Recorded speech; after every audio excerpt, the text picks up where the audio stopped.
As sexual violence impacts everyone. And in Connecticut, the I-Team finds more people are reporting they're victims of sex crimes in the last 3 years. Your chief investigative reporter, Sam Smick, has been looking into why the numbers are going up. What she found is that the state still has a lot to learn about what's not reported. It's not easy for her to talk about. But in June 2019, then 19-year-old Abigail Prosper was sexually assaulted by someone she knew during a birthday party for a mutual friend. I was in shock, and then I was thinking, like, what are the next steps to do about it? She went to East Windsor Police and said the investigation wasn't easy. I had to ask them a lot of questions, make sure I was calling them all the time. But 6 months later, they arrested Donovan Austin for Abigail's sexual assault and the sexual assault of a 16-year-old in a different case. I did have to do a lot of advocating for myself. Prosper is not alone. Each year, the state releases its Crime in Connecticut report, a report that summarizes crime statistics annually.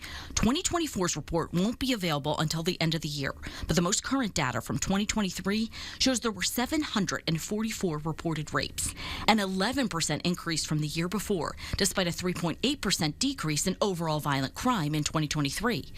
I think it continues to speak to the fact that sexual violence is very, very common. Beth Hamilton is the executive director of the Connecticut Alliance to End Sexual Violence. We asked her if the higher numbers correlate to more people feeling comfortable coming forward. Hamilton says, though there could be some truth in that, history shows any formal count of sexual assault is always underreported. I think there's also a lot more who are not reporting, more importantly. There tends to be this really unique thing that happens around sexual violence crimes where victims and survivors are not believed. But Hamilton says we need to pay attention to what numbers we don't have.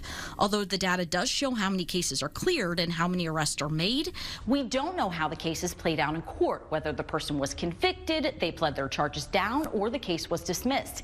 It is not something that is publicly kept track of. I've worked at our coalition for 15 plus years, and the kinds of outcomes we've seen for survivors over the course of just my career has not improved. In fact, Hamilton says since COVID, her staff have recorded punishments have gotten more lenient, more use of diversionary programs and lighter sentences like were handed down during the pandemic. Whereas somebody might have gotten incarcerated for 5 years, right? Now they're getting a year, or they're getting suspended sentences with probation. The state did pass a prosecutorial transparency bill in 2019 that requires prosecutors to collect and publish data about their work to increase accountability, but the reports don't drill down enough, Hamilton and other advocates say.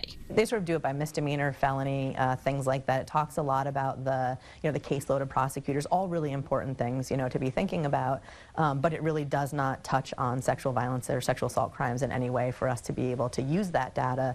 Hamilton says if they did have the data that showed outcomes of sexual assault cases, they could work to improve the system. How these cases are moving through, where they get held up, where we see success, where we have challenges, that becomes a real roadmap. In Abigail's case, it's so unfortunate. Donovan Austin took a plea earlier this year, 5 years after the crime. Originally facing first-degree sexual assault charges, his lawyer cut a deal for third-degree. Austin was sentenced to 3 years in prison, a sentence Abigail said she had to fight for. I don't think the 3 years is enough, but it was the most that I could get. He will also have to register as a sex offender for the next 10 years. If he'd been convicted of first degree, however, it would have been 25. Abigail hopes we can learn from cases like hers.